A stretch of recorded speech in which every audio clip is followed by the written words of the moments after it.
Welcome to Chillin' 101. We hope this video helps. You start by confirming prerequisites quickly: Vscode, Chrome, and the Chrome debugging extension. Once done, open your project folder in Vscode and create a Vscode folder if one is missing. Next, add a launch JSON file using the run views create configuration action. Choose Chrome or Edge/Chromium target. This initial setup wires Vscode to launch or attach to Chrome. Make sure to save launch JSON before moving on to configuration details. Now you configure launch JSON so Vscode can control Chrome. Set type to PWA Chrome or Chrome, and request to launch or attach depending on whether Vscode should open Chrome or connect to an existing instance.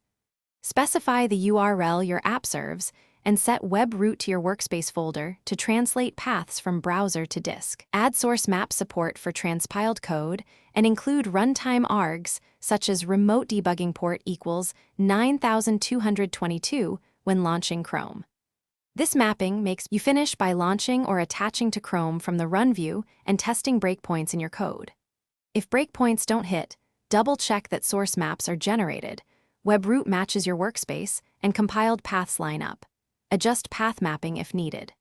If attach fails, make sure Chrome was started with remote debugging port equals 9222 or use the extension's bundled launch that adds it. One key troubleshooting tip: restart both Chrome and Vscode after changes to launch JSON to clear stale debugging sessions. Thanks for watching. Consider subscribing if we helped you.